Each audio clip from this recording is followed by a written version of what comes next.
Tanggal 17 September 2025 yang lalu itu jadi hari yang bersejarah banget buat aku karena setelah perjalanan 4 tahunku jadi dosen, akhirnya aku resmi lulus sertifikasi dosen. Gimana prosesnya? Yuk aku ceritain dari awal di video ini. Hai, aku Indri dan udah 4 tahun ini aku jadi dosen. Alhamdulillah beberapa hari yang lalu aku resmi lulus sertifikasi dosen. Rasanya gimana? Campur aduk banget pastinya. Ada rasa lega, haru, keinget semua perjalanan panjangku dari awal jadi dosen. Yang semuanya itu bermula dari September 2021 yang lalu. Aku diterima jadi dosen tetap di salah satu universitas swasta yang ada di Batam, yaitu Unrika. Dari situ aku langsung sadar ketika sudah resmi jadi dosen, itu bukan hanya tentang ngajar di kelas aja, tapi aku bakal punya urusan administrasi yang juga bejibun. Dan makanya untuk setiap proses administrasi aku selalu menargetkan nggak boleh tarsok-tarsok gitu ya, biar nggak keteteran dan semuanya tuh jadi rapih. Dan benar aja, di bulan-bulan pertama aku jadi dosen, aku langsung disibukkan dengan pengurusan EDDN. Ya sebenarnya dokumen yang dibutuhkan itu basic banget, kayak ijazah, transkrip, lalu tambahannya adalah tes kesehatan fisik dan juga mental, dan beberapa surat menyurat lainnya. Dan alhamdulillah di awal-awal pengurusan administrasiku itu berjalan lancar, dan di 2 bulan kemudian NIDN aku akhirnya terbit. Artinya, itu juga sejalan dengan kewajiban baru yang juga nambah, yaitu berhubungan lagi dengan administrasi, yaitu aku wajib lapor rekam jejak kegiatan aku selama 1 semester lewat akun Sister. Lalu di masa-masa yang aku masih beradaptasi dengan dunia kampus ketika aku menjadi dosen, di akhir tahun 2021, pas di bulan Desember, aku malah dilantik jadi sekretaris prodi arsitektur. Menurut aku ini amanah yang gak pernah aku bayangkan sebelumnya. Rasanya di luar kemampuan juga, tapi justru di situ aku jadi banyak belajar banget. Dari mulai ikut merumuskan kurikulum baru untuk prodi sampai pengurusan akreditasi prodi. Dan sebenarnya itu bukan hal yang aneh ya, karena ketika memutuskan jadi dosen atau jadi guru, itu artinya kita memang harus siap belajar terus-menerus. Lalu dari situ mulailah hari-hariku yang padat. Selain aku tetap aktif untuk ngajar, penelitian, dan juga pengabdian, walaupun sebenarnya ada privilege untuk pejabat prodi, itu nggak harus penelitian dan pengabdian, tapi karena aku merasa kurang dan kayaknya aku punya waktu deh. Jadi aku memutuskan untuk tetap aktif dalam kegiatan Tridharma perguruan tinggi, plus administrasi prodi yang juga nggak kelewatan. Dan sampai akhirnya pada akhir tahun 2022, aku bisa ngurus jabatan fungsional pertamaku, yaitu asisten ahli. Dan persyaratannya gimana? Oh, tentu banyak. Mulai dari ngumpulin SKSK untuk setiap kegiatan yang pernah aku lakukan beberapa semester terakhir.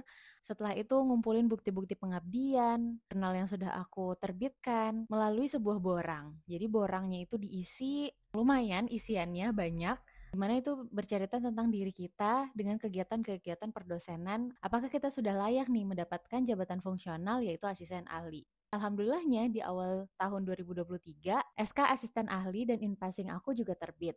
Apakah beberapa persyaratan tadi sudah cukup untuk bisa kita lanjut ke Serdos? Enggak cukup sampai sana. Ada beberapa persyaratan lainnya, salah satunya yaitu ikut pelatihan. Jadi aku ambil pelatihan pekerti namanya di pertengahan tahun 2023. Dan itu bertepatan banget sama bulan Ramadan, jadi vibes-nya lebih enak. Dan waktu itu dilakukan online karena aku ngambil pelatihan pekertinya itu di UNM. Kegiatannya itu berjalan seru banget selama seminggu sampai 2 minggu. Karena di situ secara online aku bertemu sama seluruh dosen di penjuru Indonesia. Kita saling bertukar pikiran, bertukar pengalaman, dan diskusi banyak juga terkait tugas-tugas yang diberikan selama proses pelatihan pekerti. Yang walaupun tugasnya rada banyak ya, tapi di situ malah kita belajar lagi dan jadinya itu lebih paham banyak tentang RPS, strategi mengajar, dan makna Tridharma itu sendiri. Dan lanjut, hidup ini nggak enak ya kalau nggak ada plot twist.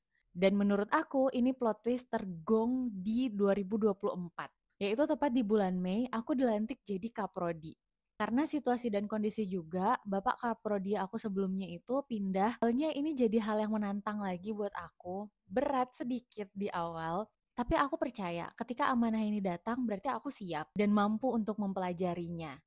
Lalu ketika aku sudah mulai settle dengan jabatan yang baru ini, yaitu sebagai Kaprodi Arsitektur, di awal tahun 2025 ini aku fokus untuk persiapan Serdos, mulai ikut TKDA dan TKBI. Walaupun untuk TKDA ini adalah percobaan kedua aku, karena sebelumnya itu aku sempat kurang 10 poin. Tapi alhamdulillahnya untuk yang TKBI ini kali pertama aku coba dan langsung lolos. Skor yang aku dapati di TKDA dan TKBI waktu itu juga sudah di atas batas minimal untuk bisa lanjut Serdos. Walaupun belakangan ketika aku ngurus administrasi Serdosnya, tes ini mendadak nggak diwajibkan lagi, karena peraturannya mungkin sudah berubah ketika pertukaran menteri-menteri kemarin. Tapi nggak apa-apa, seenggaknya aku jadi punya pengalaman dan aku bangga sih sama diri aku sendiri. Dan di pertengahan tahun 2025, menurut aku ini aku nekat sih. Karena aku berusaha menyelesaikan dua hal yang sifatnya itu administratif banget.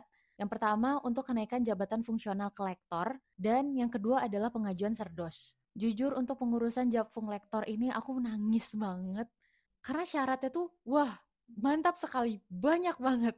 Yang menuntut aku harus bolak-balik ke sana dan kemari mintain tanda tangan para petinggi-petinggi yang ada di kampus. Terus borangnya juga banyak isiannya.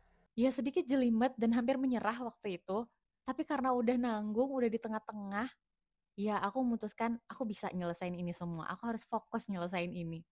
Dan untungnya waktu itu lagi libur semester, jadi aku nggak terdistraksi oleh kelas atau kegiatan-kegiatan bersama mahasiswa lainnya. Ya alhamdulillah aku kelarin itu semua dan ngambil self reward yang paling penting untuk diriku yaitu cuti. Walaupun jarak pengurusan lektor ke Serdos ini tuh jaraknya nggak begitu lama, kayak cuma 1 sampai 2 minggu jaraknya. Itu pun batas terakhirnya ya. Jadi selama cuti aku kayak happy happy happy, tapi kepikiran besok pas aku balik aku harus ngurusin Serdos. Tapi yang bikin untung adalah proses pengurusan Serdos ini menurut aku nggak ribet sama sekali. Karena semuanya itu udah aku cicil di awal-awal. Semua kelengkapan dan kebutuhannya aku sudah punya. Paling yang benar-benar butuh waktu itu cuman ngedit video PDD UKTPT aja. Tapi videonya tuh aku udah punya, tinggal ngedit, crop-crop, dikit-dikit, abis itu udah aku upload di YouTube. Dan untuk data-data lainnya itu tinggal tarik-tarik aja dari akun sisternya, lalu minta penilaian atasan, sejawat dan juga mahasiswa itu juga berjalan dengan lancar karena aku sudah koordinasi dengan semuanya. Dan ya, sampailah kita pada akhirnya pengumuman kelulusan untuk lektor dan juga sertifikasi dosen. Alhamdulillah di dua-duanya itu aku memenuhi karena aku juga sudah 2 tahun di asisten ahli dengan beberapa kegiatan yang juga aku ikutin. Akhirnya aku terpenuhi untuk mendapatkan jabatan fungsional baru yaitu lektor. Barengan juga di tanggal 17 September kemarin, hasil Serdos juga keluar. Alhamdulillah aku lulus, rasanya kayak bangga sama diri sendiri, lega banget, semua capek, tangis, deadline itu terbayar sudah. Dan aku selalu percaya setiap proses yang Allah mudahkan untuk aku, bukan hanya karena diriku sendiri aja, tapi itu juga banyak peran dan doa-doa dari orang-orang sekitar aku. Kayak support dari suami, orang tua, dosen-dosenku dulu, rekan-rekan bapak ibu di kampus, serta mahasiswa dan sahabat-sahabat yang selalu suportif. Jadi buat teman-teman dosen muda lainnya, pesan aku sih harus sabar-sabar dan betah-betah, jangan males ngurusin administrasi kayak gini. Dan yang paling penting adalah selalu punya target. Dan kalau masih dalam proses, jangan cerita ke siapa-siapa ya. Biar prosesnya kita nikmatin sendiri, kalau udah ada hasilnya, baru udah bisa sharing ke yang lain, biar bisa belajar dari pengalaman kita. Dan walaupun prosesnya panjang, yakinin ke diri sendiri kalau kita bisa. Karena menurut aku, Serdos, kelas, penelitian, dan pengabdian, semua itu memang bagian dan perjalanan dari seorang dosen. Dengan saling berbagi, kita pasti bisa tumbuh bareng-bareng. Makanya, teman-teman yang udah nonton video ini sampai akhir, aku mengucapkan banyak terima kasih. Jangan lupa follow dan komen ya, biar kita bisa sharing banyak lagi tentang dunia dosen ini. Dan sampai ketemu lagi bersama aku Indri, si dosen introvert. See you!